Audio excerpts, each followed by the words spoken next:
We are ready to begin our seminar today. So let me introduce you to Melissa Warr. She is a graduate of our program.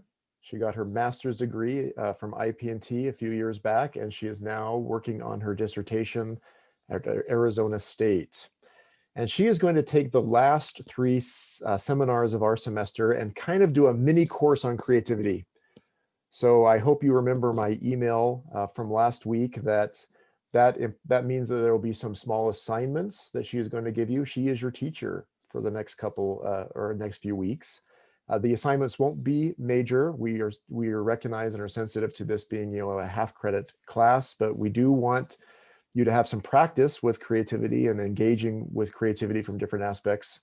And so we do ask that you complete these assignments and report in your seminar quizzes whether or not you completed the things that Melissa will be asking you to do.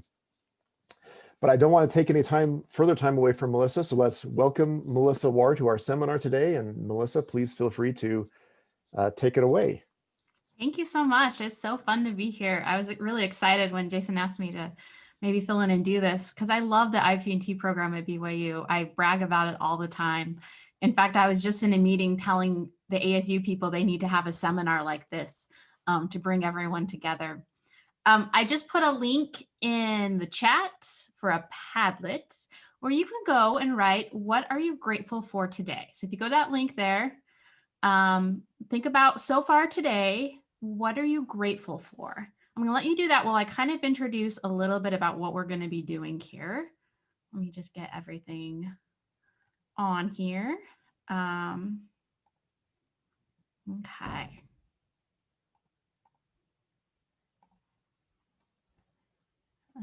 Okay. So yeah, like Jason said, I'm Melissa Warr. Just a quick shout out. I have a little group online, a website called talkingaboutdesign.com. I'm obligated to promote it every single time I talk. So just so you know. So what I want to do with you here is explore. It's going to be a little bit of a different kind of creativity than you're probably thinking already in your mind. I'm really interested in how creativity is part of learning on a small scale. So we're going to be exploring creativity and learning in a little bit of a different way than you're probably used to. And then talk about how do we design for creative learning? Because creativity is so much about openness and divergence that when you're looking at it from like an instructional design perspective or even a classroom design, when we're designing for learning opportunities, how do we do that? So I'm hoping you guys can help me collaborate on that and brainstorm some ideas for that at the end. But basically what we're going to do is today, we're just going to focus on having a creative learning experience. That's all we're going to do today. Because I want you to really start thinking about creativity in a new way and try things out. And then you'll go home for Thanksgiving or you'll stay for Thanksgiving. And then you'll either stay or hopefully you'll just stay in the same place this whole time. That's all we do these days. And we'll come back though on Zoom. And then we're going to talk more specifically about some of the ideas behind the activities that we're going to do today, and then how to apply that to designing for learning. All right. So really quick, while you're just finishing up that posting what you're grateful for, please make sure you have something to write with and a paper you can write on today. So if you need to go do that really fast, go find something. And then I'm also going to ask you to have some type of personal journal space. It can be a Google Doc, a Word doc, or it can be on paper. So I'll give you 1 minute to make sure that you have that stuff in front of you ready to go. I know I don't always have everything in front of me. While you finish this link, do we need to put the link again in chat? Not sure if more people have come in. I wish Zoom had a way to save the links, the stuff in chat for when new people came in. Someone tell them they need to fix that. I'm going to just put it here just in case. Okay. Ooh, warm, cozy house. It is 82 degrees. I always like to compare it in Arizona right now, which is fabulous. Okay. Great. Okay. I don't know, Melissa. We've had high 60s this week. It's been high 60s. It's been all Yeah, right. got to 92 yesterday. Yeah, but that's too hot. See? No, it's not because it gets down to 50 at night, so then it's okay. All right. Okay, so what we're going to do now is let me show you this. These are random pictures about things. And just to show you I'm being random, I'm going to pick one from underneath here. Oh man, okay, I'm not going to be random. I don't like that one, so I'm not going to be random. I'm going to choose this one, a stapler. Okay. So I want you to think about gratitude, because we're going to explore gratitude today because it's Thanksgiving. Gratitude and a stapler. Okay. Two things that probably seem like they have nothing in common. But I want you to think about, how is gratitude like a stapler? Or what does it make you think of when you compare? You put these two items in the same space, gratitude and stapler.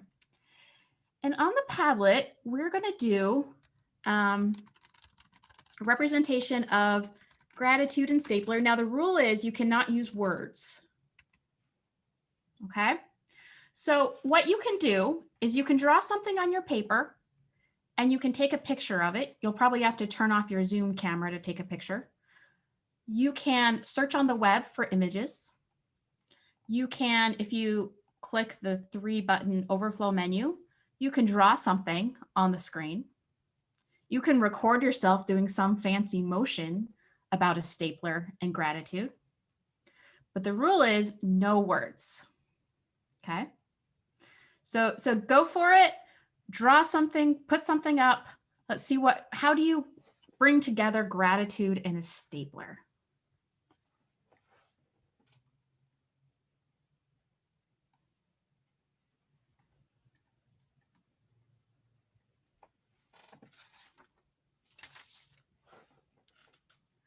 I'm going to do my own here while we're waiting.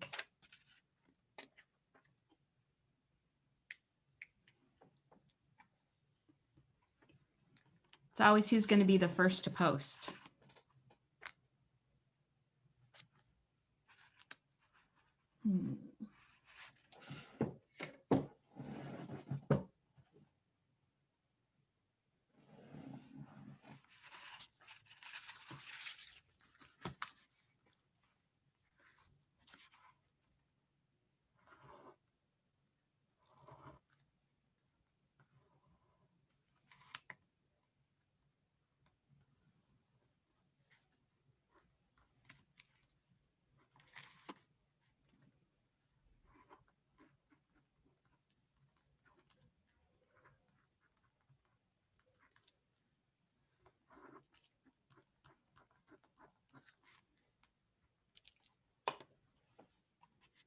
I'm going to turn off my camera for a minute because I'm going to add a picture here.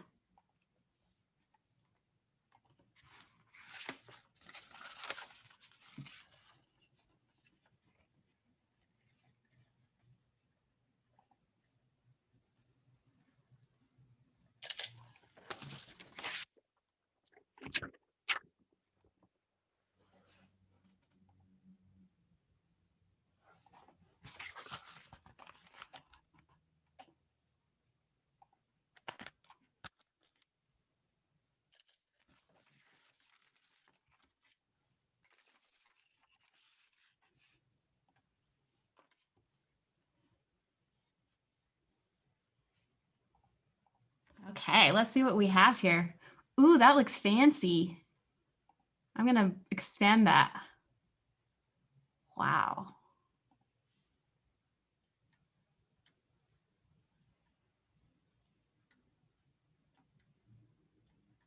I like it. Would anyone like to share what they posted and what they're thinking? We have time for maybe like 3 people to share. So you can just unmute yourself and start talking.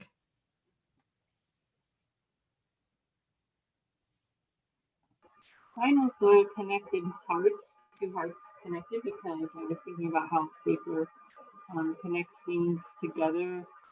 Nope, not that one. Sorry, it was 2 red hearts. It was just a picture. Yep, right there. Because stapler connects things together so that they can stay together. And gratitude is a really commonly shared value between people, and so it really is a connecting value of things that people share between each other, so they fit well together. I like it. Looks like we had some similar stapled hearts. We have this stapled broken heart. I'm curious if whoever would like to share their stapled broken heart, I would like to hear about that one. Or you can write it in the chat, or you can just ignore and not say anything. So I did it. This is Georgina Weiss. And when you said the stapler and the gratitude, there are things that sometimes we don't consider that bring us together. So if something has hurt you, gratitude can be like this staple that keeps you going because it heals you. After some time, the heart will be kind of regenerated. Very nice. I like it. Anyone else want to share?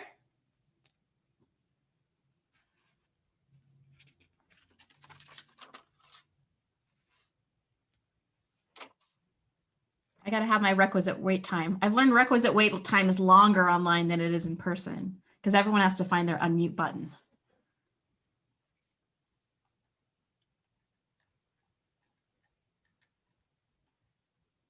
All right, we're going to move on. Okay, so I have worked, done some weird things at ASU. We'll just say they're just weird at first. And I've worked with this dance choreographer. So her name is Elizabeth Lerman, and she's a very famous choreographer, but she also studies creativity a lot. And she's kind of come up with these different tools, these different approaches to get to creativity. And so she has this thing called the creative tools. And I took this class with her there happened to be like 5 dancers and like 5 non-dancers, and I am not a dancer. And I took this class from her, and it was crazy. And I really had to push myself, but I'm so glad that I did because it really helped me start seeing things different. So we're going to let Liz here lead us in a little activity. And it might seem a little bit strange, but I encourage you to just like push yourself. She's going to have you do some motions. Just turn off your camera. No one has to see you. That's the best thing about doing this on Zoom is you don't have to worry about people watching you. She's going to have you think about some things. You can draw things. You can write things. You can do the movements with her. She is going to lead you through creating postcards. And she says that the postcards are on what's the news, but our postcard is going to be what is gratitude. Okay. So whenever she says, what's the news? You're going to think, I'm going to put in the chat, what is gratitude? Okay. So here we go. Turn off your camera if you want, and enjoy. She has a very soothing voice. I love it. Oh, you know what? I don't think I shared my computer sound. Let me fix that. Okay. Someone tell me in the chat if they can hear. We're going to put a group of tools together in a sequence. And after each of Whoops, sorry. our steps, we're going to pause and check in and see what's happened so far, like a little serial. So here we go. What's the news? It could be your personal news. It could be national. It could be international. It can be something really important. It can be something small. But you need to come up with, a sentence about the news.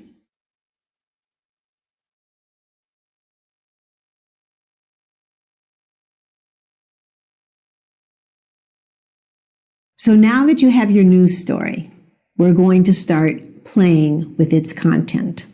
You know when you're on vacation and you go into a souvenir shop and there's always like that rack of postcards?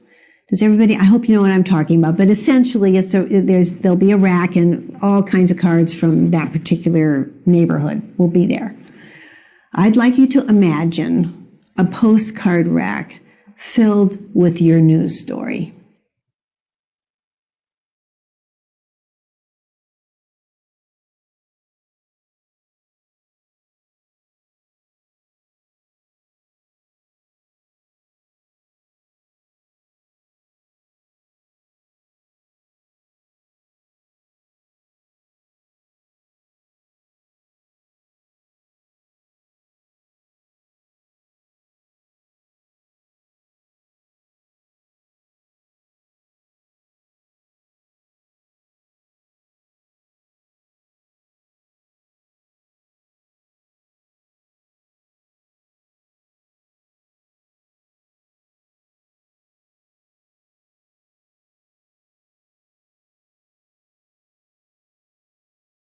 Maybe this happened instantaneously for you. You saw the rack and you can just see like boom, boom, boom, all these little pictures of the story.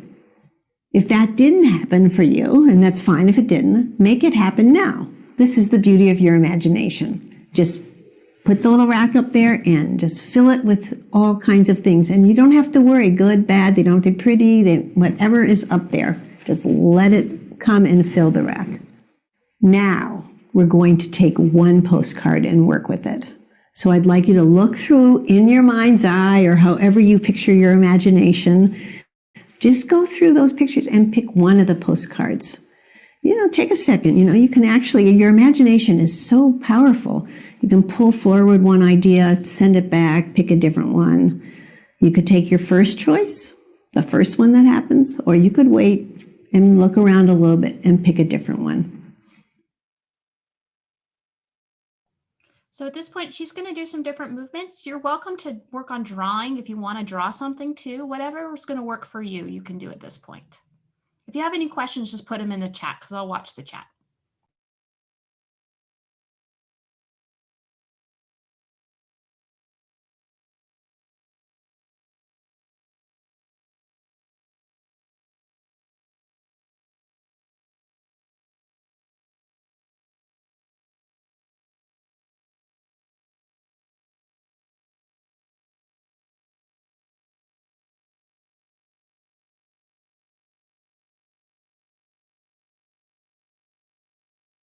So now we're going to go into some embodiment work. I'm going to ask you to get down onto the floor and still be able to hear my voice. In this particular... Your choice. You can get on the floor or not. Up to you. A set of events. So now we're going to go into some embodiment work. I'm going to ask you to get down onto the floor and still be able to hear my voice. In this particular set of events, I'm going to keep asking you to go back to what I'll call a neutral position. So find a neutral position on the floor. You might be lying on your back, on your side. You might just be sitting on the floor. That's fine. That'll be your neutral.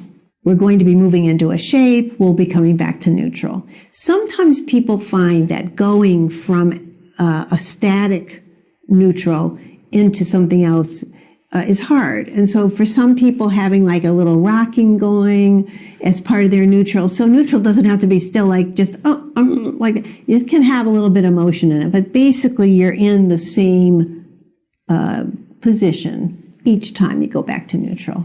So you want to spend a little time maybe finding one that feels good to you. And feeling good is a perfectly good measurement for this particular project. Okay, so we're in neutral. I'm going to ask you to close your eyes. And I want you to look at that postcard that you selected. Just take a look at the picture and just see it in your mind's eye. What colors are in it? In a moment, I'm going to ask you to let your body move in response to one of the colors. So when I say go, I want you to become that color. You can use your whole body. You can use part of your body. Look at the postcard, see the color, and go. And then come back to neutral. Great. Let's do that one more time, just so you really feel what that's like. And what's cool about this is when I say go, maybe you do the exact same thing you just did, or wait a minute. Maybe you realize as you're moving, and it's not because your mind tells you, your body will just do it for you. You realize, oh, well, wait, I want to try something a little different. That's fine. So look at the color. When I say go, become that color. Go. And then come back to neutral. So some of you may have done two versions. Some of you may have just practiced the one. I'm going to ask you to do it one more time so that you can decide which one of these you want to use. Okay? So here we go. Ready? And go. And back to neutral. Good. All right. So now take a look at your postcard again. What objects are in the postcard? And if, by the way, you selected a postcard that doesn't have an object, Put one in. That's, again, this fantastic way that you can work with your imagination. You can make it do things for you, and you can simply let it be and discover what's there. So take a look at the postcard, find an object, and we're going to do this again. I'm going to say go, and when I say go, you're going to become that object, and then hold it. Be in that object for just a little bit. You might find your whole body doing it. You might find part of your body doing it. Ready, and go. Great, and come on back to neutral. I want to try that again, because when you start being an object, some very interesting things can begin to happen for you. So this time when I ask you to go into that object, we're going to hold it for just a little longer, and I'm going to talk to you for a second. So here you go. Ready, become the object, and go. And now that you're that object, just take a look around the postcard. What does the object see? What's behind it? What's under it? Are there things happening that you wouldn't have seen before? Ready, and back to neutral. Great. Okay, we're going to tie these two together now. I'm going to say go, and this time you're going to do color, and then object, and then you're going to come back to neutral. So you see that you have two places that you're going to visit. All right. Ready, and color, object, and back to neutral. Good. So we're in our neutral. Take a look at the postcard. What is the air like in that postcard? You might be able to tell by looking, but there may be more information if you decide to be it. So that's exactly what we're going to do. When I say go, you're going to become the air. If the last two tended to be shapes that you held, sometimes when people do the air, it may not be a shape. It may start to have some oscillation or something going. That's fine. Take a look at the postcard, see the air, ready, and go.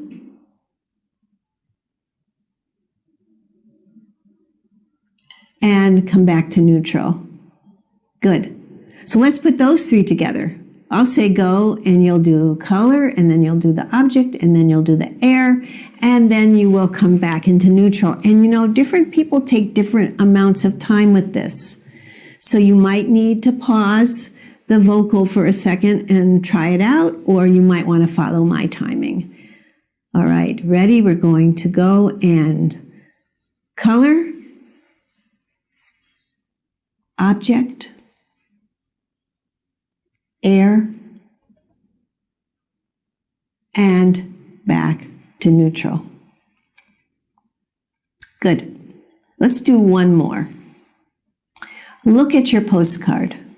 Look at the people in the postcard or the person. And again, if there isn't one in there, put someone in there. Okay, look at that person. When I say go, I want you to become that person. Ready, and go.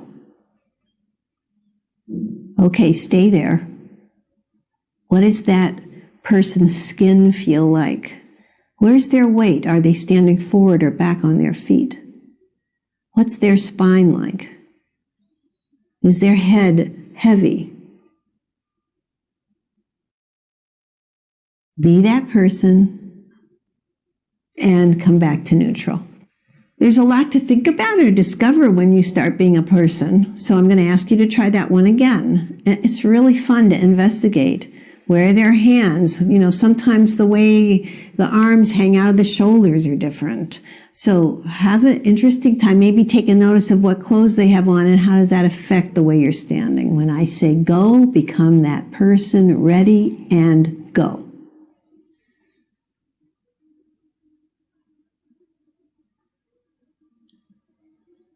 And come back to neutral. Excellent. Okay, let's put them all together. I'll say go, and you'll do color, object, air, person, back to neutral. And I'm not going to call it out now because, again, each of you has your own set of timing, and you may decide you want to stay in one of them a little bit longer, or you may want to zip through them pretty quickly. Okay, ready, and go.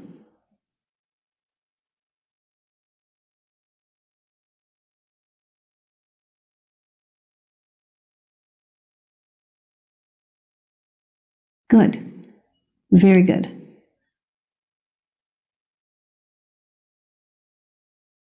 Now that we've done this work with our bodies, let's go ahead and do some writing with this same postcard. You're going to be writing about what the news story and this postcard is about for you. That's the subject. And we're going to write 3 of them. The first one is to yourself at a different age than you are now. So you could be yourself much older, much younger. It'll be dear so-and-so, and off you go writing about this. The second postcard, I'd like you to pick a person of authority in your life. It could be a teacher, a parent, a religious leader, someone who's had authority in your experience. And then the third postcard can be to anybody you want. You select. See what happens when you write these 3. Work quickly. Go.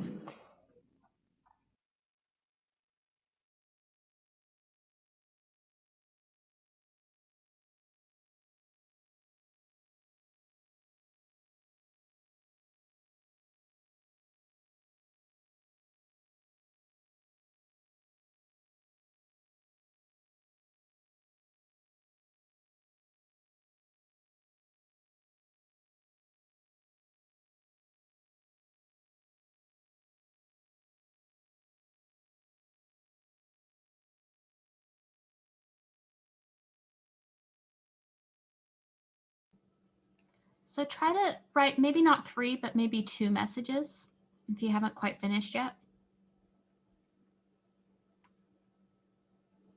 So I would do yourself at a different age and then a choice.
Okay, so let's come back together. She's so soothing. I saw the chat. I swear I have a job interview after this, and I was like, oh, I'm all calm now, which is great. So I hope that was a meaningful experience for you. I know it was for me. I think that was one of the more meaningful experiences I've had with this activity, actually. What I would like to do is I'd like you to have some time to discuss if you made any new connections, if you're seeing gratitude in a different way, just what your experience was like, okay? So I'm gonna add a place in Padlet for you to share, but we're also gonna go out into breakout rooms for about 10 minutes where you can share with others about what your experience was like. So I will add a column in Padlet here with those questions, while I think maybe Jason was going to set up breakout rooms, just random groups of 3 to 4. And I just want you to discuss your experience and if you noticed or learned anything new. Do you have questions about this? Because once you go into breakout rooms, you won't be able to ask me again. Do you understand what I'm asking you to do? Yeah? Okay. So we'll probably go until about 12:45, and then we'll just come back and wrap up for the day. Okay, those rooms are ready. Melissa, are you ready for people to go to them as well? Yep. Go ahead and go.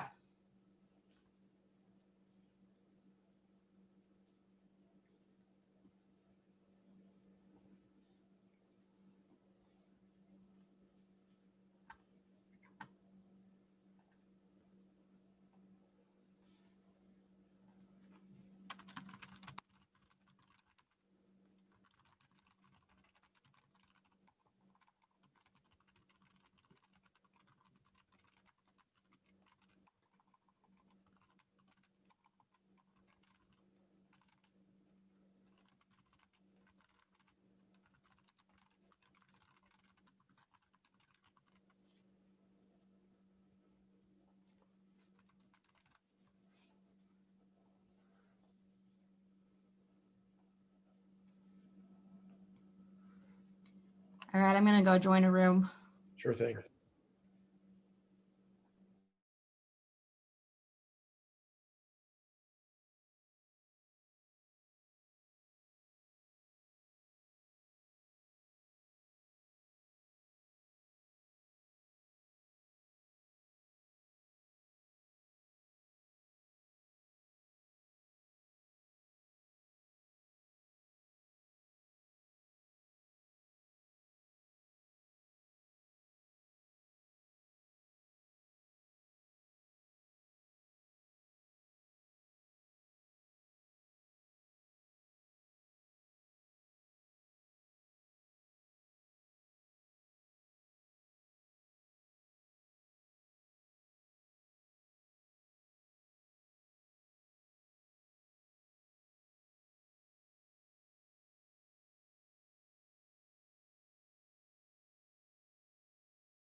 Hey, Jason, Yeah. can you just send out a reminder to people to post their ideas and such on the Padlet?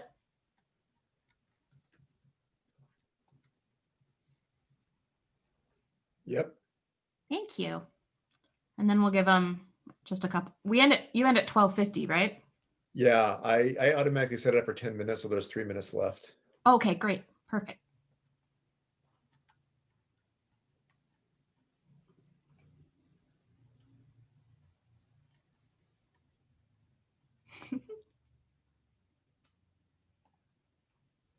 I just noticed the stapler and the Jello on Padlet. That's my favorite thing at the office. Oh yeah, I did notice that one. I did the guy from Office Space, you know, the guy who loves his stapler.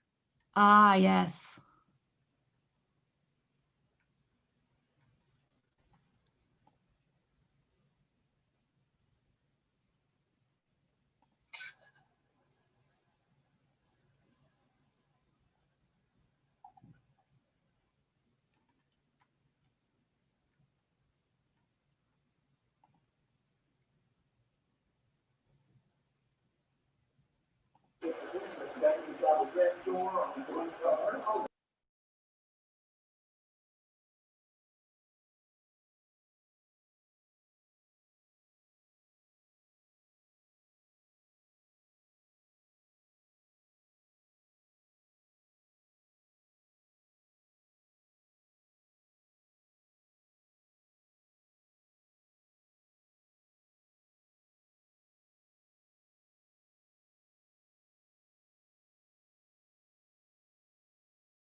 Welcome back.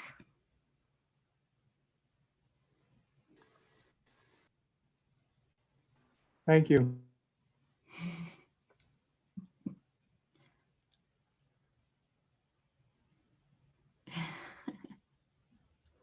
I'm just looking across the Padlet to see all your ideas. I love it.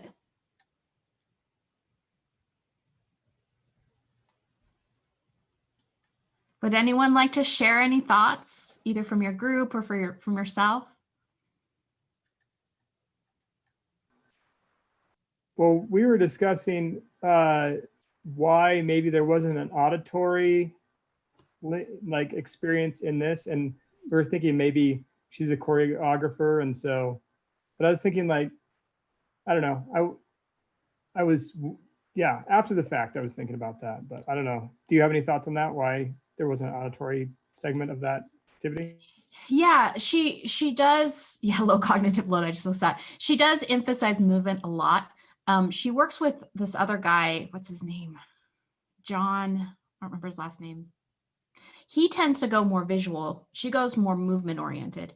But her approach is you can use just a whole bunch of different types of these ways of looking at things differently. So that's an interesting question. I actually hadn't thought about that a lot. I'd be curious, like what kind of auditory explorations we could do, what that would do. Other thoughts?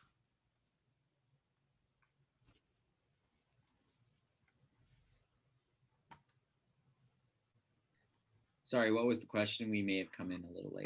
Thoughts. It's very open. Like what did you talk about in your group? What are your ideas? What was your experience? Anything you'd like to share?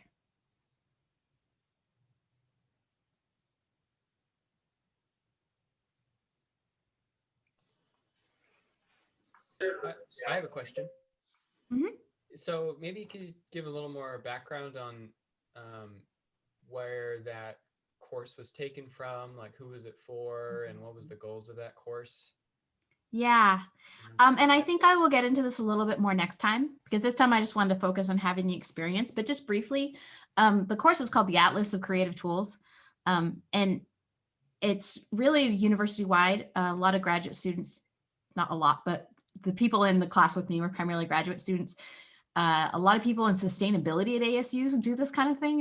It's weird, like the cross sections you get. But the idea is just different ways to explore creativity and ideas. And so I've kind of taken a branch off that because I've also worked with Ron Bagetto, who's the chapter from the book that you read, and some of his positions on creativity and how those fit together with learning, which we will get into more next time.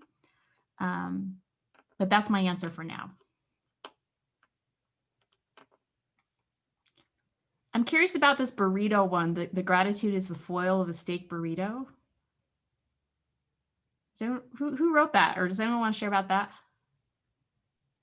That was me. And I don't know, my mind, I had a burrito for lunch, started with the what are you grateful for, thought burrito, then the postcard became a burrito, and then I was on the floor trying to wrap myself into, so I really can't tell you what happened there, but that's yep. How did you connect the burrito with gratitude? Because the first prompt was, what are you grateful for today? And I had just finished my lunch. And so I was like, there we go. Awesome. Proximity. And I don't know. Yeah. And a lot of this, it does come down to your personal experiences, and you draw from your own experiences, like recently and wider. I was on this connection kick, which I think had to do with the stapler activity we did. But the type of coming to know that you're experiencing in this is part of that is your personal experiences and integrating those into coming to understand about something. So just to wrap up today, and then we will continue next time and get into some of the more details about this. I'd love you, we only have 2 minutes. So I would love you to just journal a little bit after this, if you have time, about just insights you have about gratitude. So when I was doing it, I was thinking about Thanksgiving coming up, and I am going to be with some family, one family, but we're also having a family Zoom meeting on Thanksgiving. My dad, I won't go into what the crazy things my dad does, but we need to have that tradition somehow of his dancing and such. So we're going to do it over Zoom. And at first I was thinking of that just gray scale, but coming to what it feels like when I'm on Zoom with my family and seeing my nieces and nephews, my one nephew always looks up at the camera like that, really brought together like, I'm really grateful for my family and the connection I can feel with them, even when I'm separate from them. So it helped me start seeing gratitude as just a connection idea and love and connection with people. And so in that way, I was starting to see, I have this thing about discovery consists not in seeking new landscapes, but in having new eyes. I'm seeing this in a different way that is integrated into my life experiences. So, Yeah, so if you have time to just write some things, just to keep this in mind, because we're going to come back and we're going to connect your experiences here to some of the ideas about learning that we'll talk about next time. So just keep in mind what you experienced here. Try to remember it, what it was about. And I know I wanted you to read the first chapter of that Baguetto book so you get a little bit of background to the different types of creativity he talks about. If you can read the same book, the third chapter, it's called The Connection Between Creativity and Learning, because that's going to be a pretty big foundation of what we're going to talk about next time. So you get some background that we can build on when we meet together. So then we'll talk about creativity and learning. And then the final week, we will talk about how we design for these types of learning opportunities. So don't worry, next week we'll get into math. We'll get into math learning instead of learning about gratitude, but it'll follow similar ideas. Yeah, Jason will send that out. Do you have any questions, comments? Thank you for letting me do this. That was a really good experience for me, actually. Thanks for this interview thing. All right, Melissa, thank you so much. Let's give Melissa a round of applause for her time today. Remember chapter 3, it looks like the link made it into the chat. We'll also send that out through email, so you have it. We're ready for the after party.